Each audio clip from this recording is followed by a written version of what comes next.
For decades, the search for extraterrestrial intelligence was defined by passive listening. In 1974, humanity decided to stop waiting and actively broadcast our presence to the stars. The launch pad was the Arecibo Observatory in Puerto Rico. At the time, its 1,000-foot radio telescope was the most powerful transmitter on Earth, capable of beaming a signal across the galaxy.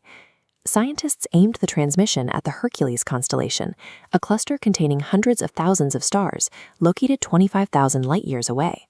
This complex interstellar greeting was managed by 1970s mainframe computers. Every bit of our biological and planetary data had to be encoded using the limited processing power of reel-to-reel tape drives and massive hardware cabinets. Because of the vast distances involved, the physics of the mission were daunting. A signal traveling at light speed would take 25,000 years to reach the target, meaning any potential response wouldn't arrive for another 500 centuries. To ensure the message could be understood by a non-human intelligence, it was sent as a raw sequence of 1,679 binary digits. 1,679 is a semi-prime number, which means it can only be divided by 23 and 73. This ensures the data can only be arranged in one specific way to form a coherent image.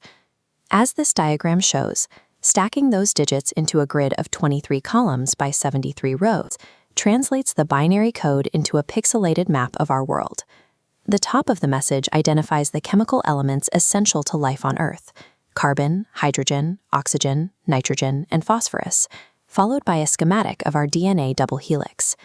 Below the biological data, the message includes a human figure, our 1974 population of 4.2 billion, and a stylized image of the Arecibo telescope itself.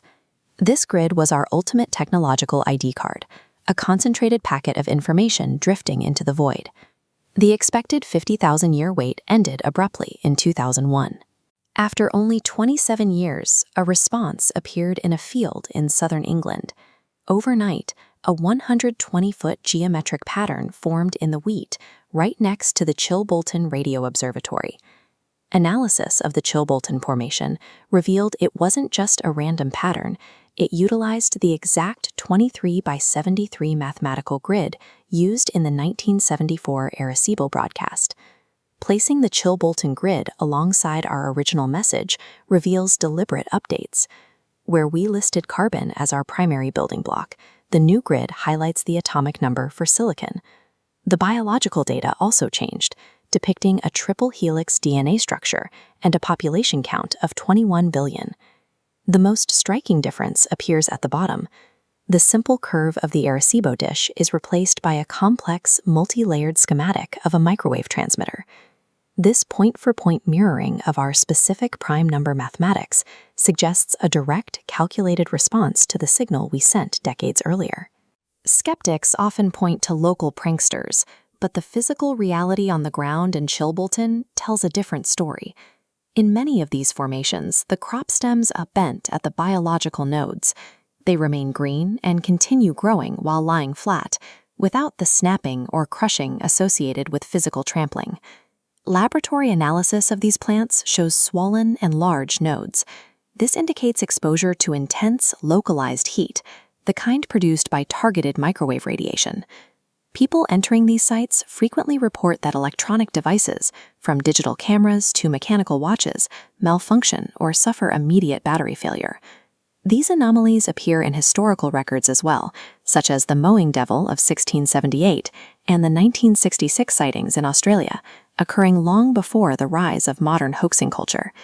The presence of radiation and the precise bending of stems suggests a sophisticated top-down printing process rather than manual labor. If these patterns are created through high-energy radiation, their true purpose may be more than visual. Researcher Nicola Romsky theorized that the shapes contain hidden data. Using 3D modeling, Romsky argues that these two-dimensional shapes can be folded into complex mechanical schematics. According to this theory, the patterns are actually blueprints for technologies like gravity control and zero-point energy, concepts that are decades beyond our current capabilities. In 1991, the UK government attempted to shut down this line of inquiry through Operation Blackbird. They introduced Doug Bauer and Dave Chorley to the media, who claimed they had faked every formation using simple wooden planks. However, the crude circles created by Doug and Dave lacked the radioactive signatures and mathematical precision found in sites like Chilbolton. Their claims failed to explain how similar patterns were appearing simultaneously across the globe. Despite all these inconsistencies, official policy shifted. New formations are now frequently met with military cordons and media blackouts, with investigators blocked from the sites by police and government agencies. If the precision of the Chilbolton reply is genuine, it indicates that our shout into the void was heard. The question that remains is why the details of that answer are being kept behind a line of police tape.